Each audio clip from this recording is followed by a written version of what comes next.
প্রিয় দর্শক, কেমন আছেন? আমাদের দেশের সাংবাদিক জুলকারনাইন, আল জাজিরার সাংবাদিক জুলকারনাইন, তিনি প্রবাসী সাংবাদিক জুলকারনাইন, বাংলাদেশের অনেক বিষয় সম্পর্কে তিনি জানেন এবং সত্য আদিকে কারা খুন করলো, তারা কোন রাস্তা দিয়ে কোন পথে ইন্ডিয়া গেল না কোথায় গেল, জুলকারনাইন সাহেব জানেন। আমাদের প্রেসিডেন্ট কবে পদত্যাগ করবেন, কখন পদত্যাগ করবেন, জুলকারনাইন সাহেব বললে আমরা সেটা নিয়ে আলোচনা করি। যাই হোক, তিনি এই 36শে জুলাই উপলক্ষে একটা ফেসবুক পোস্ট দিয়েছেন। তার এই পোস্টটি পড়লে বোঝা যায় যে ম্যাটিকুলাসলি ডিজাইনের মাধ্যমে বাংলাদেশে যে আন্দোলন সংগ্রাম হয়েছে জুলাই আগস্টে, সেটির শেষ পরিণতি হয়েছে সেনা অভ্যুত্থানের মধ্য দিয়ে। আমাদের নৌবাহিনী, বিমান বাহিনীর বীরত্ব গাথা তিনি তুলে ধরেছেন।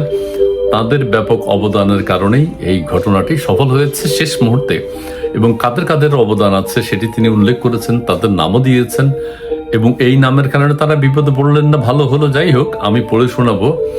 আর তিনি বলতে চাচ্ছেন, আবারও বলছি, এটা সেনা অভ্যুত্থান হয়েছে শেষে, আমাদের বিমান বাহিনীর ভূমিকা সম্পর্কে বলেছেন। আরেকটা কথা এখানে উল্লেখযোগ্য বলেছেন যে বিমান বাহিনীর হেলিকপ্টার থেকে কোনো গুলি করা হয়নি। বিমান বাহিনীর হেলিকপ্টার থেকে কোনো গুলি করা হয়নি। আওয়ামী লীগ সরকার বারবার বলছে কোনো গুলিগালা হয়নি। ঠিক আছে, হেলিকপ্টার উড়েছে, এক ধরনের অগ্নি নির্বাপন বা অন্য কিছু কোথাও কিছু হচ্ছে কিনা, যাই হোক, এটা আওয়ামী লীগের বক্তব্য। সাহেব যেটা বলেছেন, বিমান বাহিনীর হেলিকপ্টার উড়েছে, ওখান থেকে কোনো গুলি হয়নি। আচ্ছা, আমি একটু পড়ে শোনাবো, পড়ে আপনাদের সাথে সে কথাগুলো শেয়ার করব। তিনি বলতে চাচ্ছেন, সেনা কর্মকর্তা যাদের ভূমিকা ছিল তাদেরটা যেন উল্লেখ করা হয়, জাতীয়ভাবে যেন তাদেরকে স্বীকৃতি দেওয়া হয়। জুলকারনাইন সাহেব তার ভেরিফাইড ফেসবুক জুলাই 2024-এর গণঅভ্যুত্থানের ঘটনা প্রবাহ নিয়ে ইতোমধ্যেই নানা জনের আত্মজৈবনিক বীরত্ব গাথা, কে কি ঘোষণা দিয়েছেন, কখন দিয়েছিলেন, জাতীয় পিণ্ডি চটকানি লক্ষ্য করছি। আচ্ছা, জুলাই আন্দোলন নিয়ে অনেক কথা এখন হচ্ছে, অনেক বিতর্ক তৈরি হয়েছে, এটা আপনারা জানেন। বিতর্ক আছেই, আবার নিজেদের মধ্যে অনেক বিতর্ক তৈরি হয়েছে। কে ঘোষণা দিয়েছে, কারা ঘোষণা দিয়েছে, কাদের কারণে হয়েছে। জুলকারনাইন সাহেব সেই সম্পর্কে অত কথা বলেন না। তিনি বলছেন সেনাবাহিনী, নৌবাহিনী, বিমান বাহিনীর মধ্যে কারা ছিল অগ্রণী ভূমিকায়। খুব কম প্রজন্মই নিজের জীবদ্দশায় চোখের সামনে ইতিহাস এত দ্রুত বিকৃত হতে দেখে। ইতিহাস এক ধরনের বিকৃতি। এই যে 36শে জুলাই উপলক্ষে যে ডকুমেন্টারিটা তৈরি করেছে, সেখানেও নাকি বিকৃতি ঘটেছে। আপনারা জানেন, এক একজন এক একভাবে স্বাধীনতার ঘোষক হিসাবে নিজেদেরকে দাঁড় করিয়েছেন, অর্থাৎ 24-এর। দুর্ভাগ্যজনক হলেও এই অভিজ্ঞতা আমাদের হচ্ছে।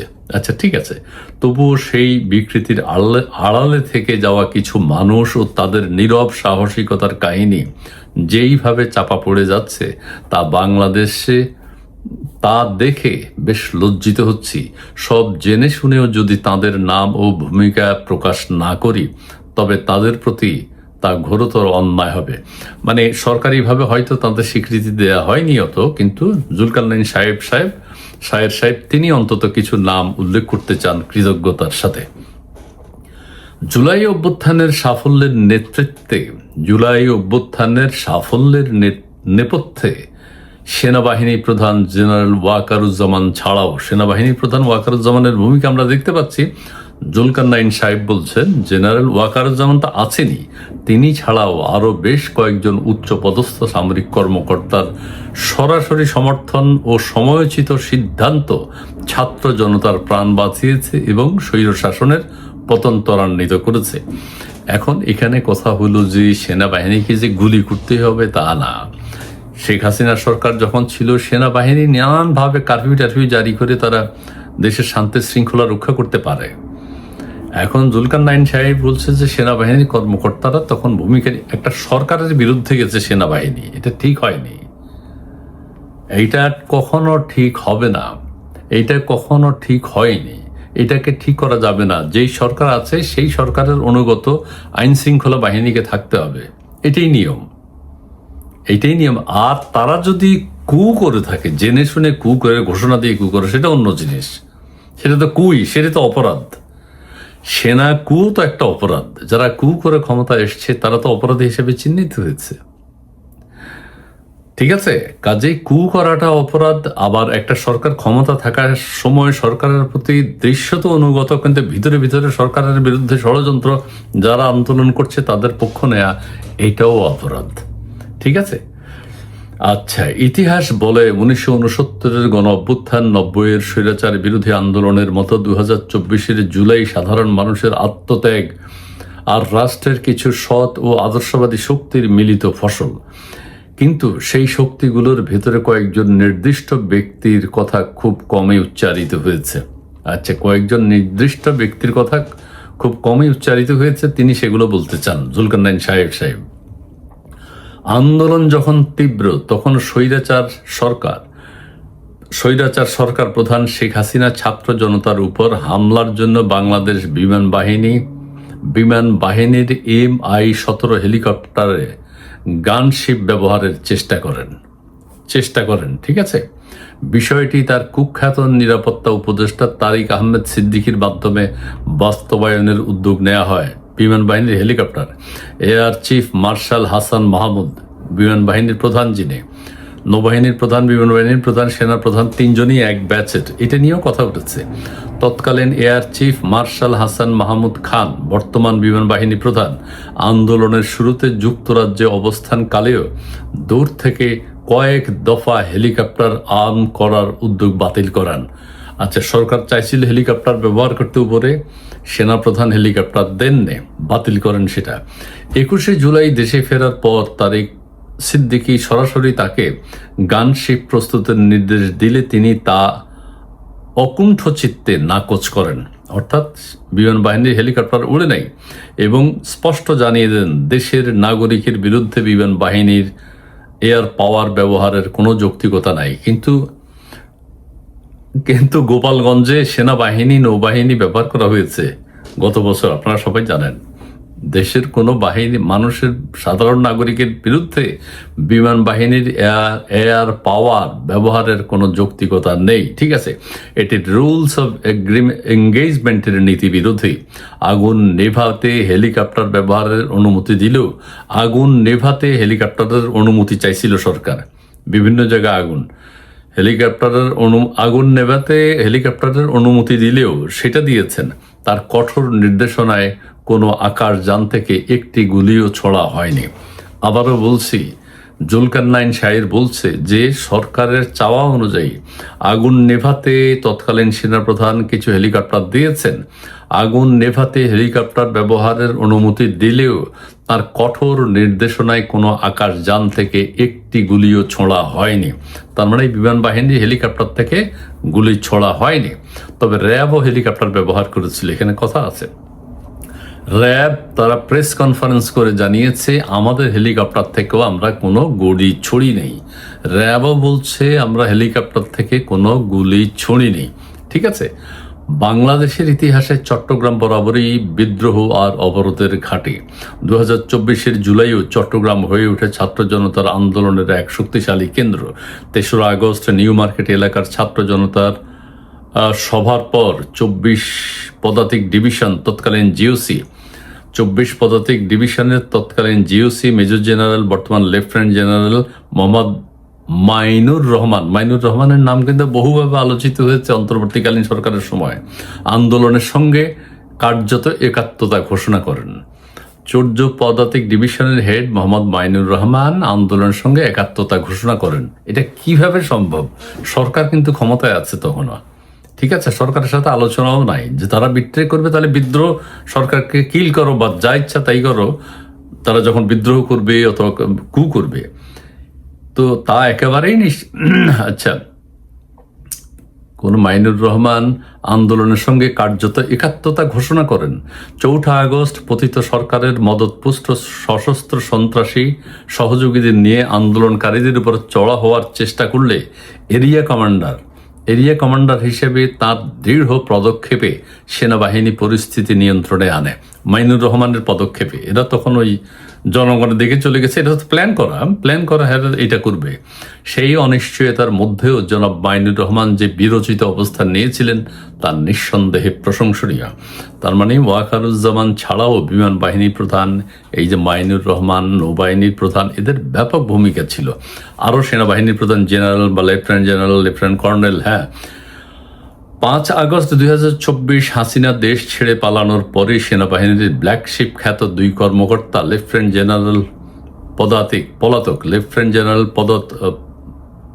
জেনারেল পলাতক, এটা শেখ হাসিনার সময়ের মুজিবুর রহমান, এবং মেজর জেনারেল বরখাস্ত জিয়াউল আহসান সেনা সদরে অভ্যুত্থানের চেষ্টা চালান।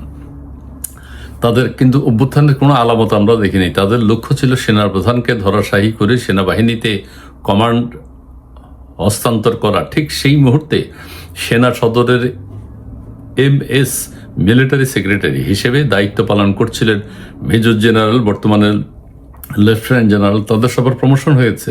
মীর শফিকুর রহমান আরেকজনের নাম বলল। তার তীক্ষ্ণ উপস্থিত বুদ্ধি, ঠান্ডা মাথার নেতৃত্ব এবং কয়েকজন ব্রিগেডিয়ার জেনারেলের নিঃস্বার্থ সহায়তায় ওই সামরিক অভ্যুত্থান ব্যর্থ হয়। বলা হচ্ছে যে জিয়াউল আহসান বা অন্যান্যদের দুইজনের নেতৃত্বে সেনা অভ্যুত্থান হওয়ার কথা ছিল, মানে ওয়াকারুজ্জামানের বিরুদ্ধে। সেটা কি হয়েছে, ব্যর্থ হয়েছে তিনি বললেন। আচ্ছা যাক, আমরা জানি না, তবে কিছু একটা তো হয়েছে। যাই হোক, সেনাবাহিনী রক্ষা পায় এক ভয়াবহ বিপর্যয়ের হাত থেকে, আর অভ্যুত্থানের সদ্য অর্জিত বিজয় সমুন্নত থাকে। ঠিক আছে, কয়েকজন কর্মকর্তা ছাড়াও এমন আরও বেশ কিছু কর্মকর্তা আছেন। জুলকারনাইন সাহেবের মতে এই কয়েকজন কর্মকর্তা, উচ্চপদস্থ কর্মকর্তা ছাড়াও আরও বেশ কয়েকজন কর্মকর্তা আছেন যারা তাদের নিজেদের ক্যারিয়ার, এমনকি জীবনের ঝুঁকি নিয়েও রাষ্ট্রের বিবেক আর পেশাদারিত্বের চূড়ান্ত নজির স্থাপন করেছে। তাদের প্রতি জানাই গভীর কৃতজ্ঞতা। ইতিহাসের দায়িত্ব এটাই, জুলাই অভ্যুত্থানের বহুমাত্রিক বাস্তবতা সংরক্ষণে তাদের ভূমিকা যেন কোনো বিকৃতির শিকার না হয়। যথাযথ কর্তৃপক্ষের কাছে অনুরোধ, এই বীর সেনানীদের নাম ও অবদান রাষ্ট্রীয় দলিলে যেন যথাযথভাবে স্থান পায়, যাতে আগামী প্রজন্ম জানতে পারে গণতন্ত্রের জন্য লড়াই কেবল রাজপথেই সীমাবদ্ধ নয়। এটি মনোযোগ দিয়ে শুনুন। গণতন্ত্রের লড়াই কেবল রাজপথে সীমাবদ্ধ ছিল না। কিছু নীরব সৈনিক ইতিহাসের গতিপথ ঠিক করে দিয়েছিল নিজেদের